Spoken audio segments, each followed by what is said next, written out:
Hello and a very warm welcome back to the garden. In this video I'm going to show you how to prune hydrangeas.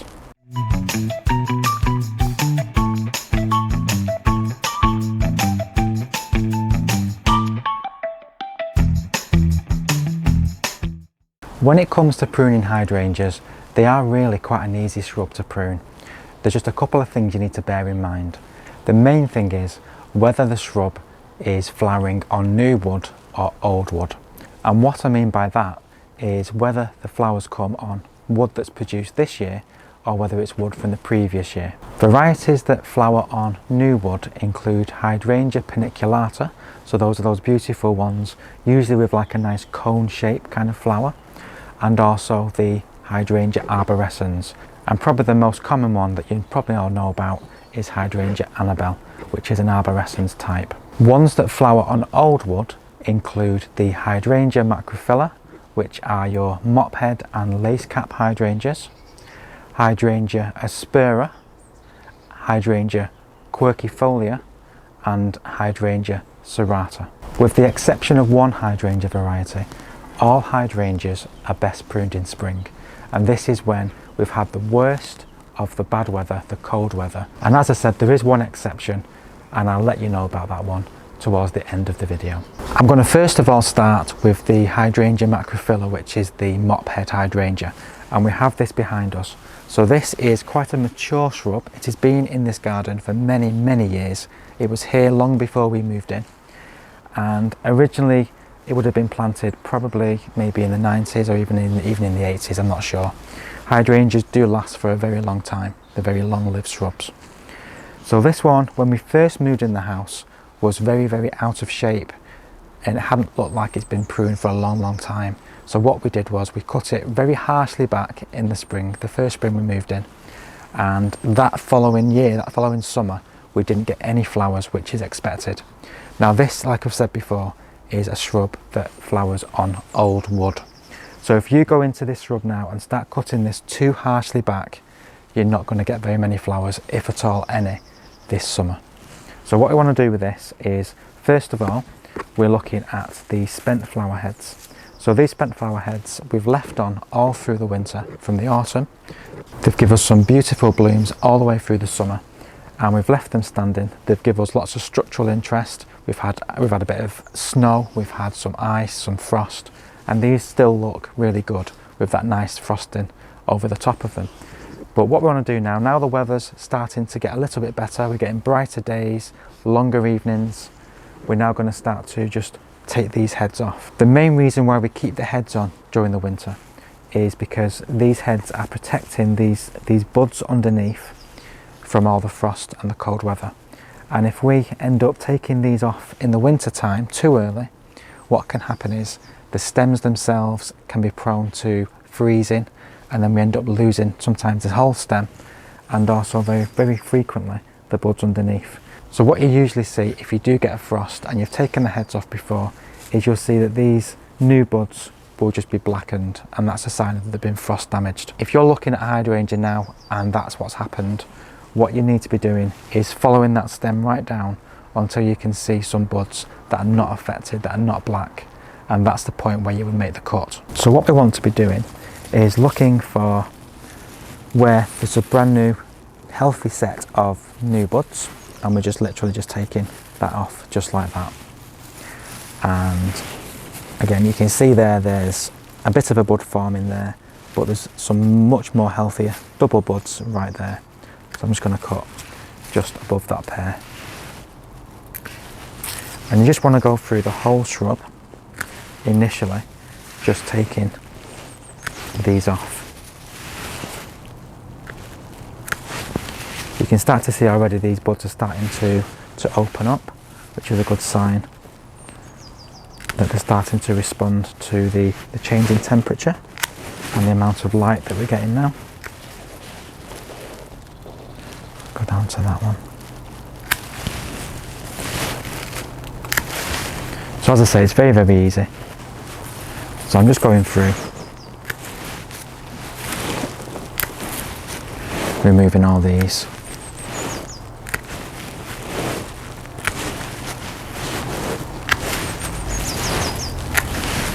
And this just helps us to reveal the structure of the shrub, and then we can go on to our next part, which is looking at which branches may need to be removed to give a better overall shape.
So I'm also pruning down a little bit further these ones that are quite tall. So I'm not going for the top buds, I'm just taking it down a little bit further, just so we can get a bit more of a overall rounded shape rather than having much taller ones in the centre.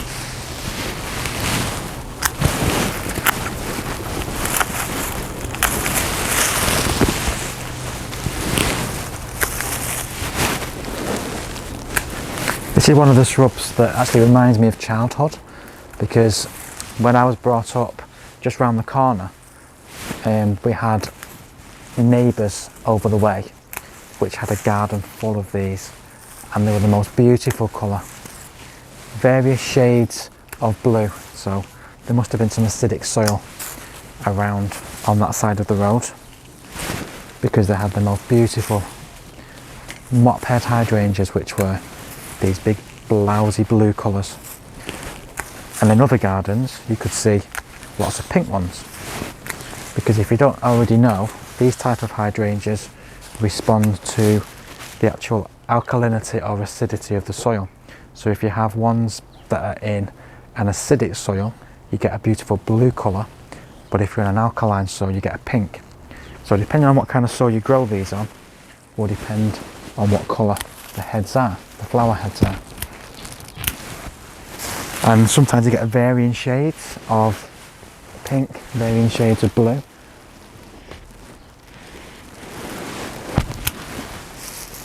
But whatever colour they are, they're always really beautiful.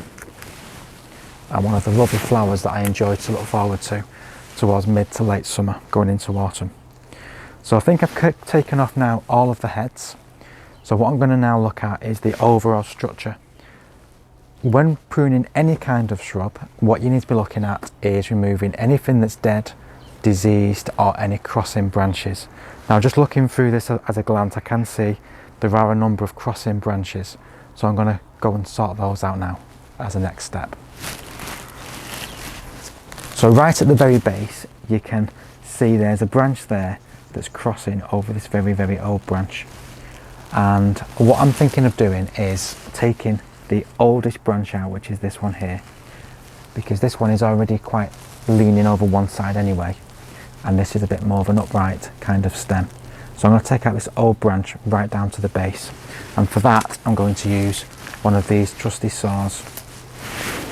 And it's a good idea with these type of hydrangeas, mature ones you've had in for a number of years, to take out some of the old branches.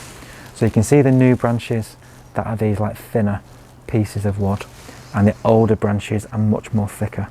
and they start to shed as they get older. So the oldest ones can be taken out, maybe just 1 or 2 each year, just to rejuvenate, because what will happen is the shrub will actually send up brand new shoots from the base, which is wonderful because they will then be bringing the flowers in subsequent years.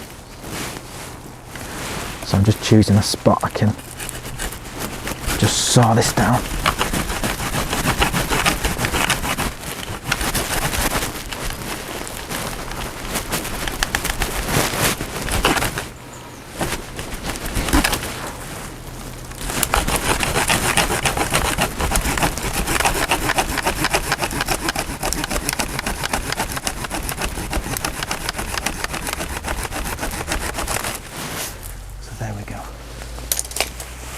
So that might look drastic, but that was necessary, because what we don't want is to have these branches crossing, because when they're crossing too much they can rub against each other and disease can set in. So we're also going to remove some of these spindly kind of growths, so these very thin looking whippy kind of stems, and I'm going to take them right back to the point of origin. And also this looks like one that's just leaning out a different way, so I'm going to try and take that back to a bud there in the hope that that will then try and go a bit more upright. So again, some more crossing branches. I'm snipping those out.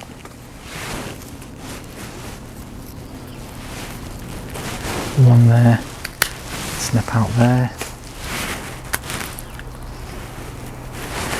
I'll probably take that one out there.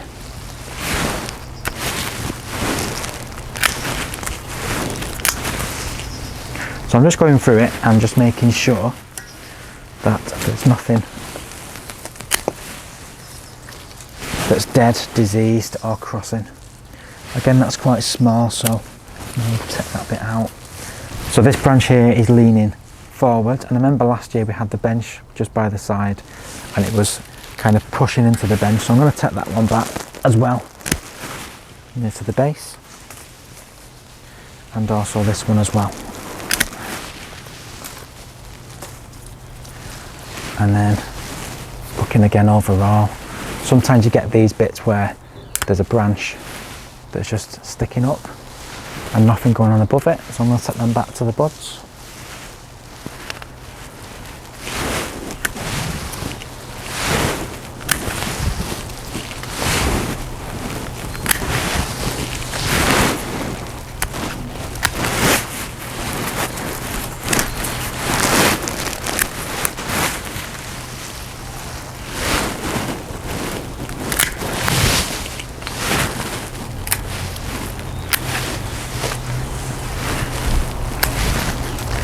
So just take your time and go through each stem and just take out anything that shouldn't be there. So on that one, I'm gonna take them all out there.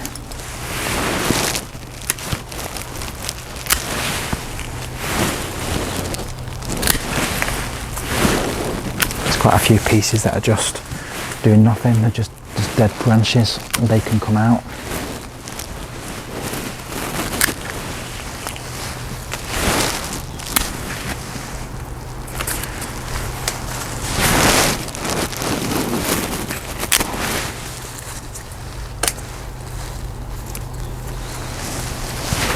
So that's looking much better. And there's some towards the back that I'm just going to take out right to the base, because they're quite an old branch and it's quite congested.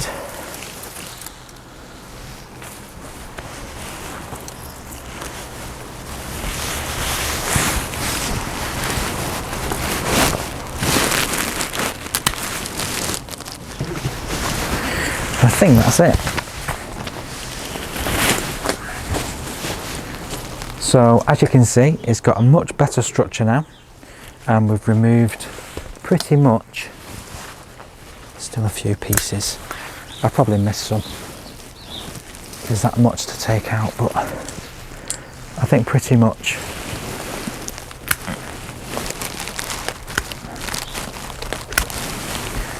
I've got everything that we need removing. So the main take-home message for how to prune the macrophyllias, so they're the mop head and the lace cap, is to remove all of the spent heads, so all of these that have been kept on to protect the shoots over the winter. Take them down to a healthy pair of buds, and then once you do that you can then see the framework. Remove maybe 2 or 3 of the older branches if you've got a mature shrub, so they're the ones that are very, very thick. Remove anything crossing and remove anything dead or diseased. So I think I'm quite happy with that at the moment, and we're going to look forward to many, many more blooms this summer going into autumn. Now with regards to Hydrangea aspera, Hydrangea serrata and Hydrangea quercifolia, they are pruned in a similar way to what I've just shown you with the Hydrangea macrophylla. So quite a light pruning, just removing the spent flowers and any dead, diseased and crossing branches. So now we move on to Hydrangea arborescens, and the most common one of this is Annabelle. This is Annabelle beside me. This one has these beautiful blousy white flowers during the summer months, and they come out first of all green and then they mature into this beautiful bright white. Absolutely fantastic. Now these flower on new wood, so you can be a lot harder with these ones. And what we always do is we usually take all of this down to a little low framework, and then the new shoots bearing the new flowers will emerge through the spring into the summer, and they will then bear the flowers. So I'm following this down to a bud, so I'm going down to about there, so that's maybe leaving about 30 centimetres of wood on there, and I'm just going to follow this right round the whole shrub. So like I say, you can be quite tough with the arborescens varieties. And while you're going around the plant, also try and remove anything that's crossing and anything dead or diseased. So that's a bit of a crossing one. I'll take that one right down to the base.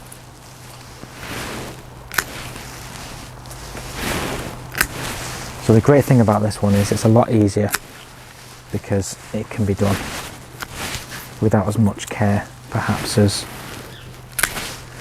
the other types.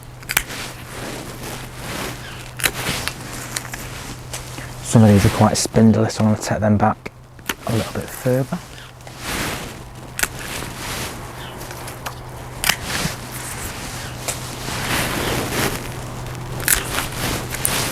And there's a crossing one there, so I can get that one out further down. Right.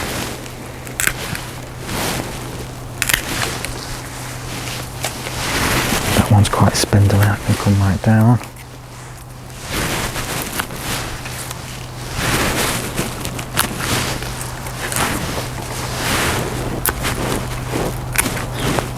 So he's looking for where the leaves would have been, and you can just about see now at this time of year the buds are just starting to form.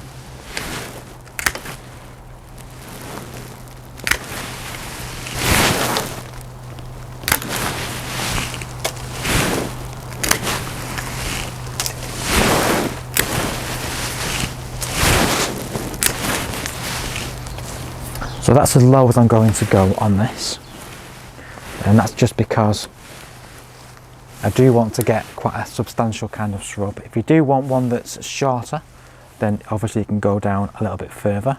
You can actually take these down to the first pair of buds that you see emerging if you really wanted to, and that just means you'll just get a shorter plant. I like it to be a little bit taller, so I'm not going to go down too low. And then, as with any shrub that you cut down at this time of year, it's a really good idea to give it a mulch. So I'm just mulching it with some well-rotted farmyard manure.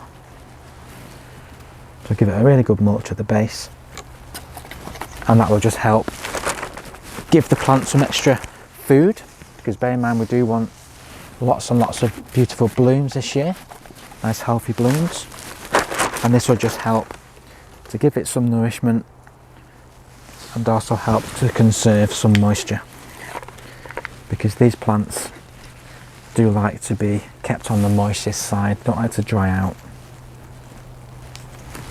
So I'll be doing that with all our hydrangeas once I've done the pruning. Next we move on to the paniculata, which is again very much like the arborescens. This flowers on brand new wood. Now I only have quite a small little plant here. This one is Hydrangea phrase, and this has these lovely, beautiful, long cone-shaped flowers in the summertime, which then fade to a lovely pinkish tones. So what we need to do with this one is very similar. I'm going to take out some of this. That's the spent flower head there. The other ones have actually dropped off already. And I'm just going to trim it back to a very fine framework. Now this is quite a young plant, so I'm just going to remove a lot of these branches like that. So we're just left with a little small framework, and that will do for the paniculatas. If you have a bigger variety, it depends on how tall you eventually want it to grow. So if you want quite a tall kind of bush, just remove maybe a third of it. If you do want to keep those flowers at kind of at head height, maybe go down a little bit further and cut down to maybe 1 or 2 buds from the base. Now at the very beginning I did say there is one exception to the rule, and that is the climbing hydrangea. Now I bet you didn't realise you could get a climbing hydrangea, but you can, and it is an absolute stunner. It can grow in quite shady positions, it is self-clinging, and it has these beautiful white flowers, beautiful lacy white flowers.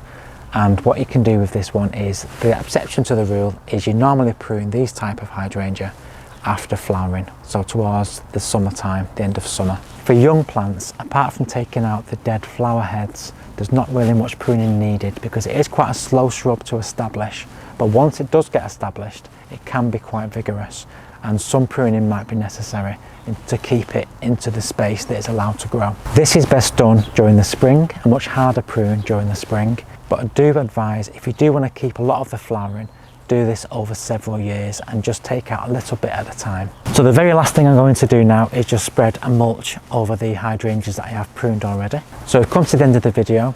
I hope you found it interesting and enjoyable, and also very useful. Pruning hydrangeas is not so difficult so long as you realise which are the ones which flower on new wood and which are the ones that flower on old wood. And once you know that, it's pretty straightforward. So thanks again for watching. We will see you very soon on the next one. In the meantime, please take care. Give us a like, please subscribe, and as always, if you have any comments, drop them in the comments box below the video. Thank you very much and happy gardening.